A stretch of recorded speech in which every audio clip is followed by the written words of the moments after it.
네, 안녕하세요. 건설민 환경공학과 윤윤진입니다. 제 질문은 이거였습니다. 제가 보통 대학생, 대학원생, 기업에서 양복 입고 계신 분들만 보다가 여러분들 만나니까 그냥 절로 웃음이 나오는 것 같아요.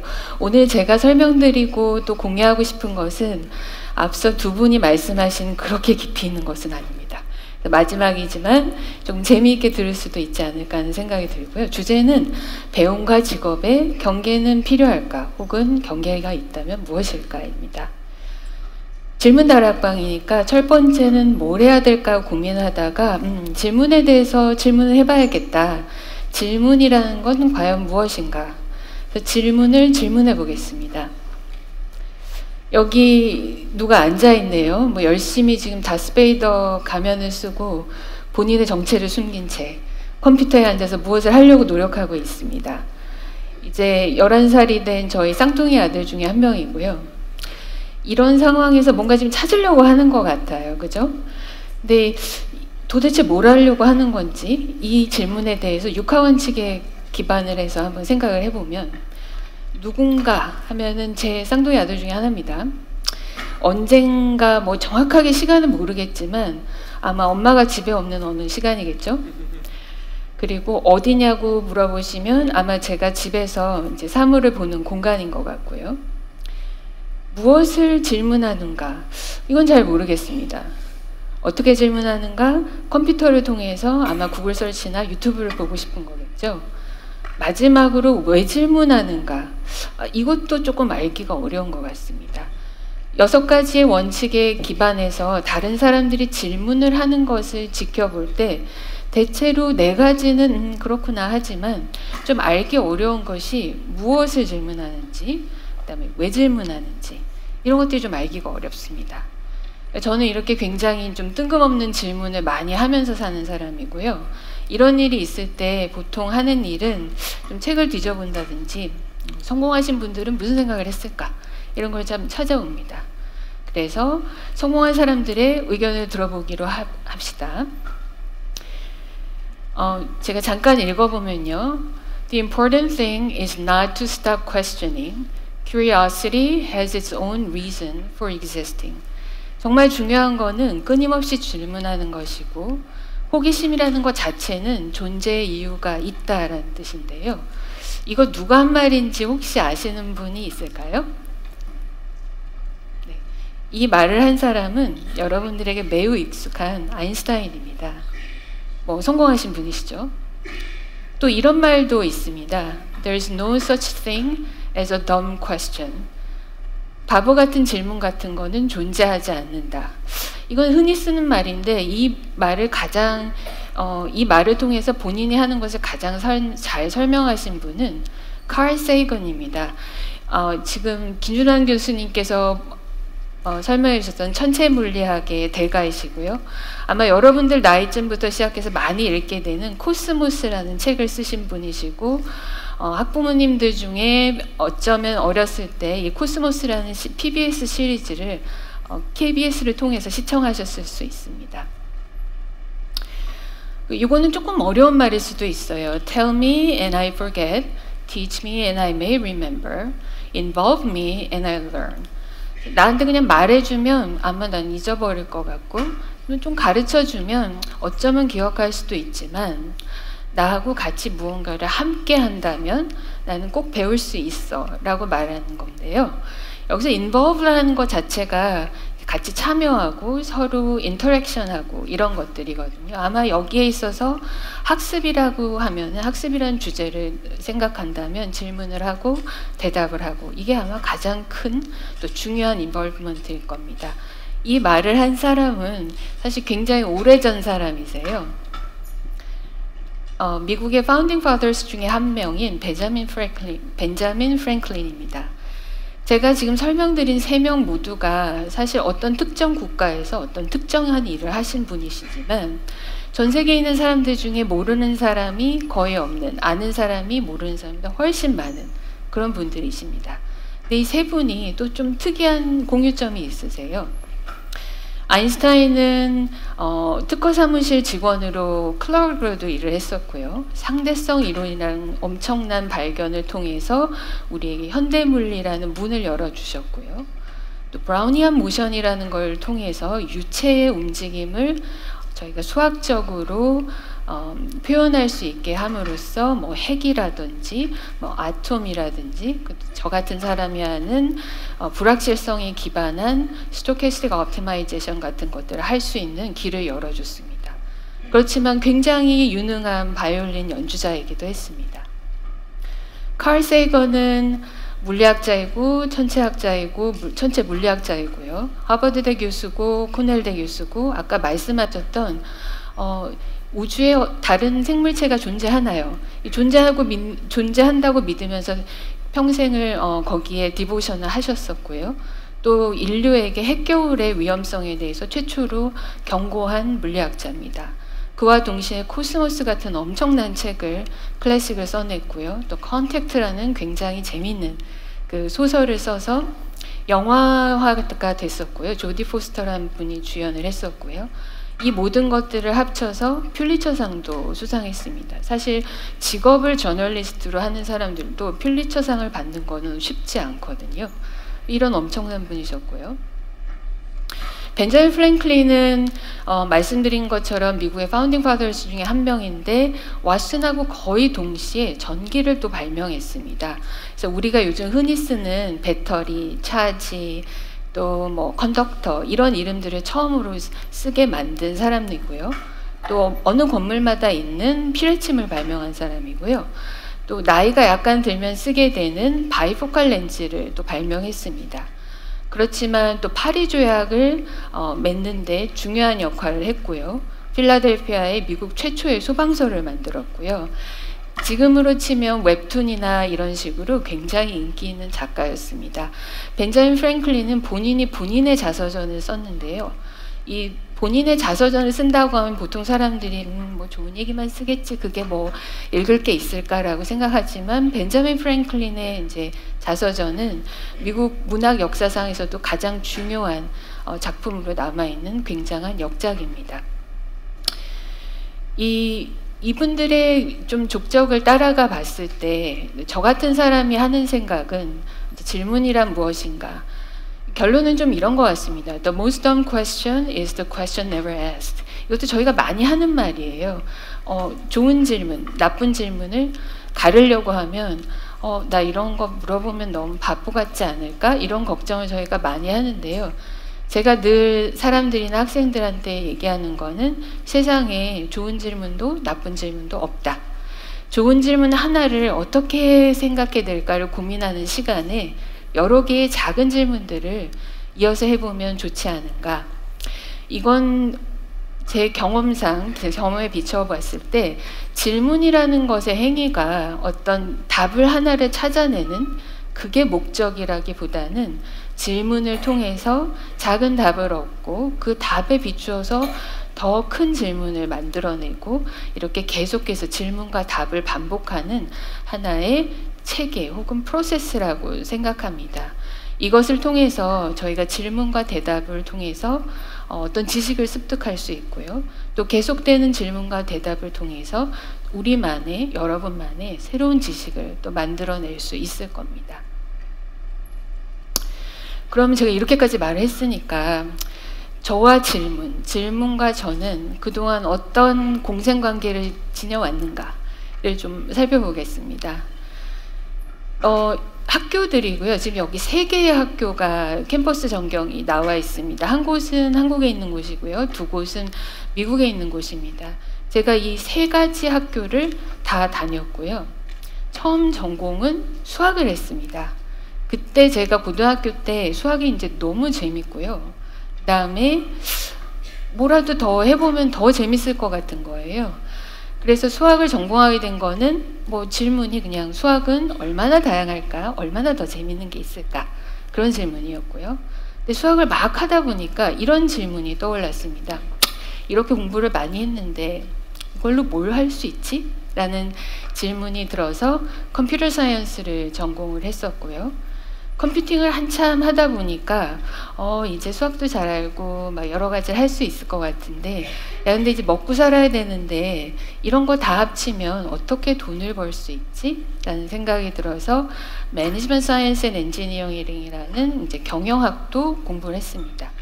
제가 컴퓨터 사이언스를 공부할 때는 스탠포드 리서치 인스티튜트라는 곳에서 로봇을 연구를 했었고요. 또 릴라이블 컴퓨팅이라는 반도체도 했었고요. 또 그때 마침 진 시퀀싱이 처음 미국에서 시작돼서 진 시퀀싱 하는 데서도 일을 했었고요. 그리고 매니지먼트 사이언스로 넘어가서는 실리콘밸리에 있는 많은 학교들 또 그리고 스타트업들에게 경영 컨설팅을 하는 그런 프로젝트도 다양하게 수행을 했었고요. 그때 제 전공은 파이낸셜 엔지니어링입니다. 그래서 뭐 주식 포트폴리오를 어떻게 하면 가장 최적화해서 돈을 제일 많이 벌 수 있고, 여러분들에게는 조금 익숙하지 않겠지만 파생 상품을 어떻게 만들고 또 파생 상품 간의 어떤 결합을 통해서 돈을 더 많이 벌 수 있는지, 그런 걸 연구를 했었습니다. 또 이렇게 많이 배웠으니까 또 돈 버는 거에 대해서 궁금해하고 있었으니까 이때쯤요. 당연히 이걸 마치고는 돈을 벌러 나갔겠죠. 그래서 실리콘밸리에서 한 6년 정도 일을 뭐 이것저것 했었고요. 일을 계속 하다 보니까 점점 현실적인 것을 다루게 되고, 그 출장을 많이 다니는데 이놈의 공항은 왜 이렇게 항상 붐비고 왜 살 때마다 비행기표 값이 계속 바뀔까? 매우 불편하군 이라는 생각으로, 또 박사는 시빌 엔지니어링에서 에어 트래픽을 전공을 했습니다. 그래서 이렇게 다양한 것들을 전공을 한 저를 보면은 보통 이제 어린 학생들이 뭐 그래도 되나요? 이렇게 물어보기도 하고요. 또 저희 어머니 아버지는 제가 저러다 먹고 살 게 없으면 어떡하지? 이런 걱정도 하셨겠죠. 근데 저의 에센스는 그냥 제가 궁금한 것을 따라가 보는 겁니다. 저는 거기에 있어서 두려움이나 특별히 용기가 필요하지도 않았고요. 그게 굉장히 그게 굉장히 당연하다고 좀 생각을 했던 것 같습니다. 그래서 교수가 된 지금도 저는 아주 다양한 질문을 연구합니다. 예를 들어 자율주행 운전은 안전한가요? 사람들이 행복하게 살기 위한 도시는 어떤 모습일까? 전염병이 퍼지는 걸 초기에 감지할 수 있나? 인공지능으로 교통을 정확하게 예측할 수 있는가? 또 여러분 같은 학생들은 학교 끝나고 뭘 할 수 있을까? 노인과 장애인들이 편하게 이동할 수 있는 방법은 무엇일까? 탄소 중립을 위해서 데이터와 인공지능을 어떻게 활용할까? 또 스마트 운항이라는 걸 통해 지구 온난화를 막을 수 있을까? 택배기사와 고객 모두가 행복한 물류 시스템은 어떤 모습일까? 굉장히 연관이 아무것도 없는 것처럼 보이죠? 근데 이 모든 것이 연관이 있는 여러 가지 중에 하나는 이제 데이터가 있다는 것이고요. 이 데이터가 어떤 한 분야의 단일 데이터가 아니라 굉장히 다양한 분야의 데이터가 서로 연결이 되어야만 대답할 수 있는 질문들입니다. 또 저에게 이런 것들을 의뢰하시는 분들이 질문을 가지고 올 때는 이런 식으로 굉장히 어떻게 해야 돼요? 이렇게 많이 오세요. 그래서 제가 하는 가장 중요한 행위 중에 하나는, 제 연구의 가장 중요한 부분 중에 하나는 이렇게 다소 막연한 질문들을 어떻게 구체화해서 과학적인 질문으로 만들어서 과학적인 방법으로 해결책을 제시하는가. 이게 제가 하는 연구들입니다. 그래서 오늘도 질문 하나 던지고 뭔가 설명을 드려야 될 것 같은데 어떤 질문을 할지 너무 고민이 되더라고요. 이제 제가 하는 것들이 워낙 다양하고 사실은 이제 모델이나 데이터로 들어가면 좀 되게 복잡합니다. 근데 아까 보셨던 11살짜리 제 쌍둥이가 제가 이거를 물어봤더니 마마가 하는 것 중에는 하늘 나는 택시가 제일 좋을 것 같아요.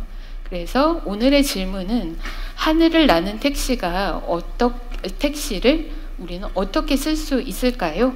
네, 한번 보겠습니다.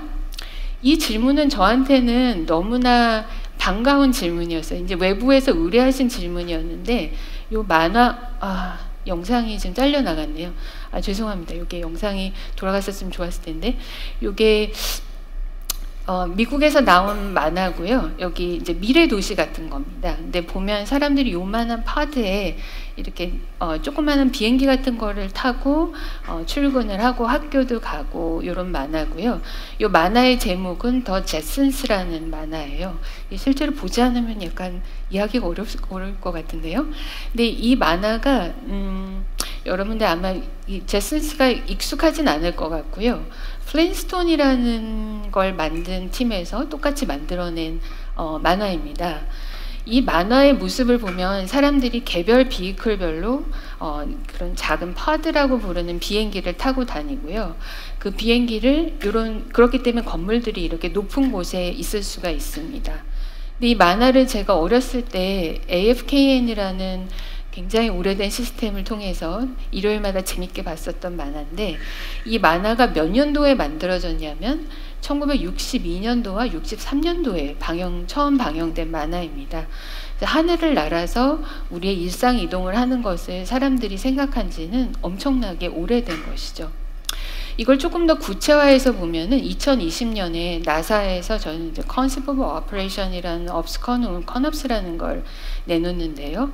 이 대상이 되는 것이 Urban Air Mobility라고 해서 저희들이 흔히 드론 택시라고 알고 있는 겁니다.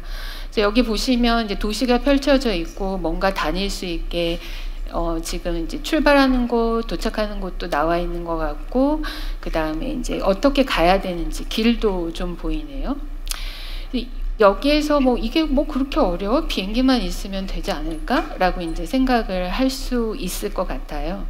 여기서 제가 잠깐 말씀을 드려야 되는 게, 한동안 우리나라 국적항공사 중에 하나가 TV 광고에 하늘에는 경계가 없다, 이런 광고를 한 적이 있었어요. 제가 그걸 보면서 엄청 분노했었거든요. 왜냐하면 하늘에는 여러분들 생각하는 건 충청도, 전라도, 경상도 같은 경계가 있습니다. 그리고 심지어 경계를 넘어갈 때 미리 신고도 해야 되고요. 이 경계를 바탕으로 또 도로망 같은 길도 다 있어요. 그래서 저희가 얼반 에어 모빌리티라는 거를 또 해야 될 때도 이런 체계와 경계와 길이 모두 다 필요한 상황입니다. 이 엄청나게 복잡한 문제예요. 저희가 도로망을 까는 것도 상당히 복잡한데요. 이거는 3차원이잖아요. 그리고 도시라는 것들이 여기 보시는 것처럼 이렇게 삐죽삐죽 건물들이 다 올라와 있죠. 그래서 여기를 돌아다닌다는 게 그렇게 쉬운 일은 아닙니다. 그래서 이게 컨셉이긴 하지만 지금 유나이티드, 보잉, 에어버스 여러분들도 어쩌면 알고 있을 많은 회사들이 이 바닥에 지금 뛰어들어 있는 상태고요. 이거는 아처라는 곳에서 만든 프로토타입 비행기인데요. 이런 비행기가 진짜 있는 거냐라고 물어보시면 그렇지 않고요. 렌더링입니다. 그래서 가장 중요한 문제는 아마 비행기겠죠. 이런 걸 정말 할 수 있는 비행기는 어떻게 생겨야 되고 이게 정말 가능한가? 그래서 전 세계 많은 이제 스테이크홀더들이 여기에 투자를 많이 하면서 이제 조비 에비에이션, 볼로콥터, 여기 미국이고요. 볼로콥터는 영국이고요. 그다음 이항사 중국이고요. 릴리온 같은 경우에는 또 유럽입니다. 그리고 우리나라에서도 현대자동차가 여기에 많은 투자를 하고 있습니다. 어찌 보면 현대자동차가 저희 부모님들께는 일상의 편리함을 제공하고 여러분 이제 미래 세대에게는 또 새로운 희망을 주는 좀 그런 투자를 크게 하고 있는 상황이고, 아마 전 세계를 통틀어서도 UAM 기체 개발 분야에서는 탑 3에 들어가는 회사입니다. 저희가 이걸 좀 생각을 해보면은요, 이게 지금 뉴욕인데요. 근데 이런 비행기들이 떠다니고 있는 겁니다. 근데 이 전체 사진을 보면요, 뭐가 있나요? 자동차도 있고요, 다리도 있고, 빌딩도 있고, 강도 있고요, 이 사람도 있죠. 그래서 저희가 이런 이제 환경을 보여드리면서 좀 생각해봐야 되는 게, 도시 안에 비행기가 들어오는구나라고 생각할 수도 있는데요. 비행기 입장에서는 비행기들 사이에 비행기가 아닌 것들도 되게 많구나라고 생각할 수도 있어요. 이건 이제 관점의 차이인 거죠. 그래서 비행기 입장에서는 사람 입장에서는 비행기를 타면 되게 빨리 가고 좋겠네라고 생각할 수 있고요. 비행기 입장에서는 내가 잘못하면 건물도 부서지고 다리도 부서지고 차도 망가뜨리고 사람도 죽이겠네, 이렇게 생각을 할 수가 있겠죠. 그래서 이런 새로운 교통수단을 저희가 하나 활용하기 위해서 고민해야 되는 게 뭐 상당히 좀 여러 가지 이제 레이어가 있습니다. 저희 연구실 같은 경우에는 그 도시의 모습을 가지고 와서요. 그 도시의 모습을 이렇게 복잡한 이렇게 위상수학을 활용해가지고 abstractization을 합니다. 강남 테헤란로고요. 점점 이렇게 보여있던 도시가 이런 식으로 그래프 모양으로 이제 저희가 abstractization 한다고 하는데요. 수학을 매우 잘 쓰고 있습니다. 이런 걸 하기 위해서요. 그래서 에어스페이스 abstractization은 되면 또 조금 더 복잡한 위상수학을 통해서 실제로 날아갈 수 있는 경로들을 이런 식으로 추출할 수가 있고요. 결국 경로들의 네트워크들을 만들어낼 수가 있습니다. 그래서 어떤 한 비행기가 날아가야 된다면 이 복잡한 도시 환경 속에서 주변의 환경을 인지하면서도 안전하게 운항이 가능하겠죠. 지금까지 제가 보여드린 부분이 얼반 에어 모빌리티에서 얼반과 그러니까 도시 환경과 에어, 비행기, 공역 같은 것들을 조금 보는 것입니다. 근데 어반 에어 모빌리티는 맨 마지막에 모빌리티가 있어요.